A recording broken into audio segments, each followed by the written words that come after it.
Hi, Bill. How are you doing today? Robin, I'm fantastic, man. How are you today? I'm fantastic too.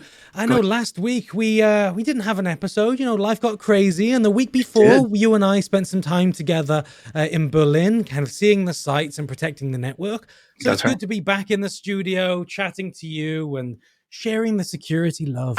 It's all about the love. It is all about the love. Robin, that was some quality time, I have to tell you. Mm. But man, I'm glad to be back in the saddle. I'm glad to be talking about the things we're going to cover today. It's exciting. Indeed. You can take some time out, you can relax, you can chill, but the security in the background, hackers are still coming, Never stop. vulnerabilities are popping up, and things can be a little naughty. That's So, right. I understand today you want to talk a little bit about the dreaded Black Basta. Yeah, I do. Tell us more. Robin, I had such a great question come to me. Actually, talking with some of our colleagues, they said, why do we see so much news about ransomware? What's the big deal Mhm. about ransomware? Is that just kind of the new flashy thing to look at? And it made me pause for a moment. I almost laughed because we can look at cyber threat actors as social activists, but that doesn't really pay the bills. Mhm. Ransomware does. So, of course, we're going to use ransomware. We can certainly talk about DDoS attacks and causing disruption and so forth, but boy, there's a lot of money in ransomware. So, Oh, huge, huge. You only have to spend a few moments on some illicit underground forums to see, oh, I'm selling a session cookie for $1 million, or that's I'm right. selling log files for $500. And these information are so easy to extract that it's people are leaving money on the table. You know what? They are. Actually, I think I might just quit my job and just go somewhere. Just going to go become a threat actor. That's no, might it as looks great on well. a resume, Robin. May as well. May as well. So why is Black Basta so much of a concern? Well, Ransomware is everywhere. yeah, they've been in the news lately quite a bit. So they were the ones that were behind the recent compromise at ABB Automation and with the American Dental Association. And now there's been an announcement by Rheinmetall, a German corporation that works both in automotive as well as in the defense industry in arms. Apparently, on April 14th, they too were compromised by Black Basta, and boy, here we go again. This threat actor tends to primarily target both U.S. and German corporations, and when I say Mhm. here we go again, it's because this is likely related to the fact that Rheinmetall manufactures equipment in the defense industry that is being provided to Ukraine. So Mhm. motivation is there, the potential for profitability is there. Let's do some ransomware. Why not? Let's get back in the news again. Indeed. So, just for those listening, can you briefly explain Black Basta? Are they a threat actor? Is it a virus? Is it a ransomware payload? Who are Black Basta? Yeah, all of the above. Hmm. So it certainly is a threat group and known to kind of be associated with the type of attack that they do and the software that they do. So, like many other threat actors that try to go down the ransomware path, they will typically start a campaign with either attempts to phish. Or even, as you just mentioned, spend some time in the underground forums. They will actually shop for credentials. If you go to some of the let's call it the dark web, please don't use your Gmail address when you register.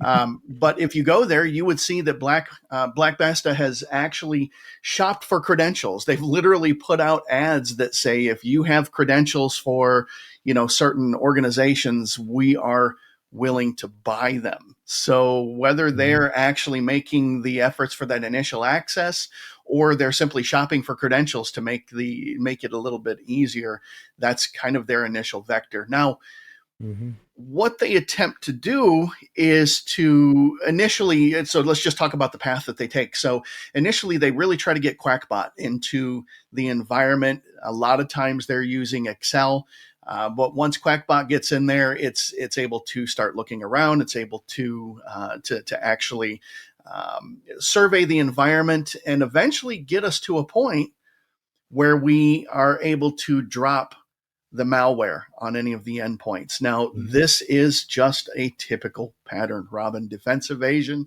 We're going to try to drop the malware. We might even try to reboot into safe mode from a Windows perspective. And then this is when it gets fun, because the next step that Black Basta will take is they will try to pull in Mimikatz. For our listeners that don't know Mimikatz, learn Mimikatz. It's responsible for harvesting credentials out of memory, very effective. And then they'll attempt to escalate the privileges of any credentials that they may be able to get a hold of. And the way that they're doing this is exploiting a vulnerability from 2021, Robin, called Print Nightmare. So I remember remember that that? one. Yeah, Yep. I remember that. I remember writing a blog about Print Nightmare. That was 100%. fun. What's old is Oh, new, and what's new is old. time But is a flat once circle. you're right, exactly. So, I mean, once they're there, then it's the typical thing, right? Remote desktop protocol, bits admin, manipulating WMI, even using a little bit of PowerShell to try to basically establish that lateral movement. Now, Mm-hmm. I hope you'll give me 1 second to geek out a little bit here. Oh, please geek. We're here to geek. Because they, once they start the process of exfiltration, and this is kind of an argument among, the ransomware threat actors, do you exfiltrate the data first and then encrypt? Or do you encrypt first and then try to exfiltrate the data? Now, there's reasons behind both of those, right? One of them is get the data out as quickly as possible. I think you referred to it as a smash and grab once upon a time. The other is we should encrypt the data first, because if we might try to evade any data loss prevention strategies, right? So maybe if we encrypt, we can do that. So they certainly try to exfiltrate prior to encryption. They use CoBeacon. If you're familiar with Cobalt Strike, CoBeacon, right? It's part and parcel. What I want to geek out about, though, is, and it's kind of cool, is when they do the encryption, they encrypt with ChaCha20, not AES. And I love the arguments that say, why would you do ChaCha20? AES is so well proven. It doesn't make sense. And then, of course, folks will argue back and forth. I actually see the reasoning here. And I'm a crypto nerd, Robin. And I don't mean cryptocurrency. Anytime I say that, I'm a crypto nerd, somebody says, well, what do you trade in? And my response is twofold. Number one, it's none of your business. And number two, I'm referring to cryptography, right? You trade in secrets. Right, trade in secrets, exactly. But ChaCha20 is great because it doesn't rely on any type of hardware acceleration, right? Normally, AES, it can be slow unless there's some hardware assistance and even some lookup tables that can be embedded into hardware. ChaCha20, a little bit newer than AES, does not rely on any acceleration, so it's fast. And that's important when you're a threat actor trying to to do this encryption and develop this extortion scheme that you're trying to do. But eventually, once it's encrypted, ChaCha20 is a symmetric algorithm. Can talk more about that. But then their key is encrypted with a public key issued by Black Basta, and and there we are. So I mean, it's a very typical pattern, Robin. The big question is, what do you do about this? I mean, here's Rheinmetall. It's a defense organization. They obviously compromised ABB, huge organization. What do you do about this? And, we've just got to go back to what you and I have talked about so many times. Are you checking for domain reputation or suspicious domains when the phishing attempt happens? Do you have a software-defined perimeter so that when your endpoints get compromised and malware drops, anti-malware drops, are you noticing that? And then are you quarantining that? Are you using next-gen anti-malware to stop Mimikatz? Do you have a firewall to prevent lateral movement? Do you have IPS? Right? All of these different pieces to prevent the data being exfiltrated. Even are you monitoring your network so that you see anomalies when that data starts exfiltrating out of your organization? You should see that happening. So all of this, if you look at a SASE solution that has a truly unified context, not service chaining, not shared context per se. I think you even said something about that recently. A unified context is key so that all of these aspects are being taken into consideration. By the way, this is where I'm supposed to start talking about MITRE, right? And make a plug for that. But let's look at this from a behavior perspective. So, once again, here we go. very typical ransomware attack, very visible one. And my goodness, there are things that you can do to literally cut that off at the knees. Mhm. We have an opportunity to do that. Absolutely. The frustrating thing from me about Black Basta is they're not doing anything really new. Not at all. All of these ransomware attacks that we're seeing in the news, and just look at the cost of cybersecurity insurance. That's Sure. rocketing. And the Yes. reason it's rocketing is because these threat actor groups are using the exact same techniques, tactics, and procedures across each of the things. Sorry, I threw some MITRE out there, some terminology. I love Appreciate it. but it's the same story over and over again. You It have is. initial access, you have privilege escalation, you have encryption, you have lateral movement. And it's very easy from an outsider perspective to say, okay, if you had IPS, you could protect against this. If you had anti-malware, you could protect against that. But Robin, there's so much out there. yeah, you hit something huge here. Ransomware is a commodity now, Mm-hmm. right? There is ransomware as a service Yes. that threat actors can literally contract it out. I'm getting ready to go do a talk to dig in depth into Lockbit. Boy, you want to talk about just an amazing pioneer in terms of ransomware as a service and some of the things that they are doing to ensure their business operates in a very efficient manner, so they can work with initial access brokers. They can even work for those who are simply looking for social reasons to make an attack somewhere, and they can simply be hired out to do that. So you're right. Mm-hmm. We have to understand that cyber insurance is aware of the fact that this is becoming a commodity. It's very Yes. easy to avail yourself of this kind of technology when you're a threat actor. And so as an organization that is trying to defend themselves against such attacks, what are the things that you can do that are going to meet the strict criteria that cyber insurance agencies are looking to impose in order to insure? Now, look, Mm-hmm. they'll insure you if it's, if you're going to adopt a more risky security posture, but you're going to pay for that. Right? Mm-hmm. It's like anything else when you talk about insurance and risk mitigation and the financials behind that. So very, very Indeed. interesting. And again, we see this is still the same thing, right? How do Mm-hmm. we compromise that end user? How do we confuse them? How do Mm-hmm. we fool them? And then just take the pattern forward. Again, if you don't have that unified context, you're going to miss it somewhere along the line, and they're going to be able to sneak through. I mean, the reality of this situation that we're in right now is tons of Fortune 500, Fortune 2000 companies are in vendor lock-in. They That's right. have architecture that they decided to purchase in the 1990s. They have so many interconnectivities that they see migrating away to be an insurmountable, impossible task. True. But where we are, we have people in schools, high school, secondary schools, who are actually seeing threat actor or being hackers as legitimate career paths. They are. Very, very legitimate. So I occasionally do talking at a local university, and whenever we discuss any security attacks or threats, people are instantly thinking, how can I use that to benefit me? So they're Right. not coming at this through the perception of, oh, we need to protect, we need to have a secure perimeter, we have to have a unified context. They think, oh, well, if I use Mimikatz right now or a Wi-Fi pineapple, I can do SSL stripping and get usernames and passwords, and then it benefits me straight away.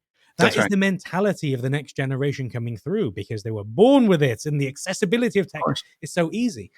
So ransomware, Black Basta, this is not the end. This is the very beginning of the digital wave of ransomware attacks. And anecdotally, I'm seeing a significant increase over the past 6 months in news articles about people being exploited, Most definitely. extorted, and challenges. It's a I mean, commodity. It's easy to do. it But is. here's the thing. Again, it relies upon the confusion that is generated by an uninformed user. Mhm. So let's not forget the importance of education in this Yes. entire piece.